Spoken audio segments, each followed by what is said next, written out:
Okay, picture this. It's the year 632 CE, and the founder of the Islamic faith, Muhammad, has just passed away.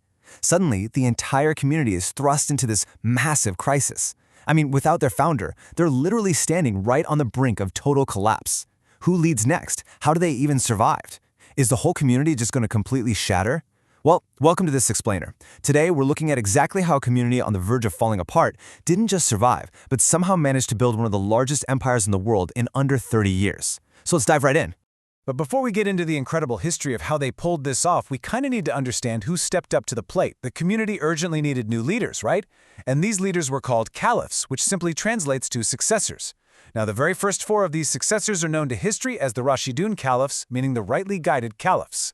It was the intensely heavy responsibility of these four guys to step into a massive leadership vacuum and help Islam survive, grow, and spread across what would soon become a giant empire. Here's our roadmap for today.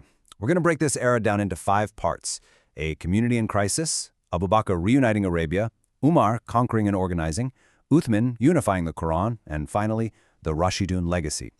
Try to think of these not just as a boring checklist, but as 4 massive, high-stakes hurdles this early empire had to overcome just to survive. So, Section 1, a community in crisis. Now, what's really wild here is this incredibly compressed timeline. We start in 632 CE with Muhammad's death, and we end the Rashidun era in 661 CE. That is a span of just 29 years. In less than 3 decades, these leaders, Abu Bakr, Umar, Uthman, and Ali, had to establish order, conquer territory, and build a functioning government completely from scratch. Honestly, it's an incredibly fast pace for history. Let's move to our first major leader and see how this all kicks off. Section 2. Abu Bakr, reuniting Arabia. Our first caliph takes over from 632 to 634 CE. Abu Bakr immediately walks into what we can basically call the first historical boss battle. And the problem was massive. After Muhammad died, a lot of Arab tribes simply stopped obeying Islam. Some fully returned to their older religions, while others just straight up refused to pay their taxes to the new government. This is a total breakdown of unity. Without that unity, and without tax funding, the entire community and the faith itself were in absolute danger of just disappearing. So the crucial thing here is how Abu Bakr reacted. His actions were swift and really decisive. He fought a series of conflicts known as the Ridda Wars, or the Wars of Apostasy, directly against the tribes that were trying to leave. And look at the impact. He successfully reunited Arabia under Muslim control. By ensuring the community stayed united through this severe early crisis, Islam didn't just survive its founder's death. Abu Bakr actually created a strong, unified base.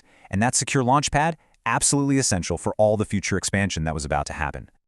Moving on to Section 3. Umar, conquering and organizing. Now, Umar's problem wasn't survival. It was actually success. Under his leadership, the Muslims conquered massive, sprawling areas from the surrounding Byzantine and Persian empires. But they ran into a completely new problem. How do you control huge new lands filled with millions of different people? Think of it like being suddenly put in charge of a massive group project with thousands of kids from totally different schools. You have no group chat, no rules, no systems in place. Without serious organization, the whole thing would fall apart instantly. And this is where Umar's brilliant administrative genius really shines. He realized you can't just manage everyone exactly the same way when you're taking over established empires. Look at the Byzantine territories, for example. A lot of the people there were Christians or Jews. Umar allowed them to continue practicing their own religions, and he set up fair taxes. Because they were treated fairly, many conquered people readily accepted Muslim rule, which made the region super stable. Now look at the Persian side. The Persian lands were incredibly huge and difficult to control. So what did Umar do?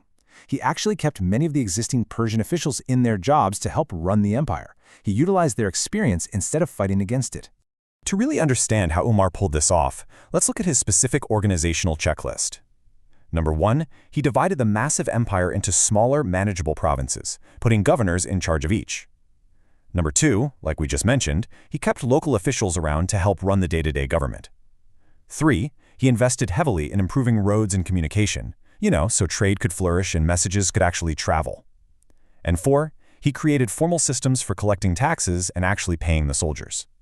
Why does all this matter? Well, because of these 4 steps, the empire became vastly easier to control, and Muslim rule was able to spread successfully and sustainably across regions like Persia. Which brings us to Section 4, Uthman, unifying the Quran. So the empire is growing rapidly, right? People are speaking different languages and dialects, and suddenly, a massive internal problem emerges. Muslims across this huge territory started to disagree about the exact wording of the Quran. Now, this was a high-stakes puzzle. If different regions had different versions of their holy text, it could have caused permanent, deep divisions in Islam. The unified community that Abu Bakr and Umar had fought so hard to build could literally shatter over these disagreements. Uthman knew he had to act fast to prevent this fragmentation. So he ordered that one single official version of the Quran be carefully created. Once that definitive text was established, he sent official copies all across the far reaches of the empire, and crucially, to completely avoid any future confusion or division, he ordered the destruction of any unofficial versions. The historical impact of Uthman's decision really cannot be overstated. As our source puts it right here, Muslims followed the same holy book. Islam stayed more united. The Quran was preserved in a standard form. By standardizing the text, Uthman effectively safeguarded the core identity of the religion for generations to come. He basically ensured that no matter how large the empire grew, the spiritual center remained exactly the same. And that brings us to Section 5, the Rashidun legacy. If you're looking for the ultimate summary of why the Rashidun Caliphs were so important, and by the way, these are perfect points to remember for your history tests, here are the 5 pillars of their success. They kept Islam united immediately following Muhammad's death. They expanded the Islamic Empire at a shockingly rapid pace. They didn't just conquer, they created strong, functioning systems of government. They protected and standardized their holy text, the Quran.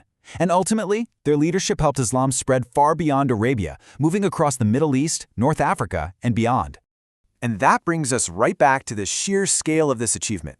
By the year 661 CE, which marks the end of the Rashidun era, the Islamic Empire had become one of the largest empires in the entire world. I mean, think about it. From a community that was facing total collapse and rebellion in 632 to a literal global superpower in just 29 years. It's wild.